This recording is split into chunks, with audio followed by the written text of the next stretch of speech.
Hi guys, welcome to another video lesson with your teacher Nikon. Today we're going to talk about words that are related to looking. My cat is peering through the window. That's right, to peer through something such as the window means to look carefully or with difficulty. Now, you must remember that whenever you learn a vocabulary item, you should also learn the collocations that are associated with that word. So, for instance, you always peer through something. If you simply said, I peered the window, it would sound a bit silly. Okay, so remember just the way that I'm teaching you this item. Peer through. All right, let's look at the next one. Now, sometimes you look at something with difficulty, and in this case, you squint. That's right. Squint is what this man is doing in the picture. Okay, it is an intransitive verb. So don't say, I squinted my eyes. That would be inaccurate. I squinted. I squinted. No objects should be used with this word.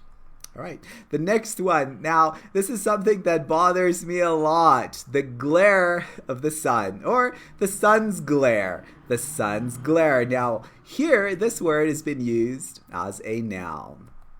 Let's look at the next word, which is to glisten. Okay, and as you can tell, the grass is glistening in the morning dew. To glisten means to reflect light from a smooth or a wet surface. Glisten, it's another intransitive verb.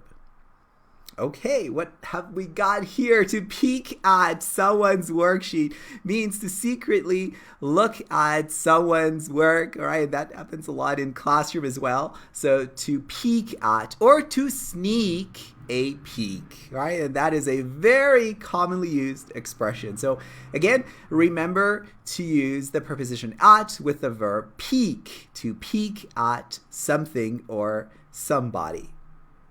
All right, now sometimes you may want to find out what's going on, and you'd have to peep through an orifice such as a keyhole, and that's what's happening in the picture. Okay, to peep through the peephole or the keyhole.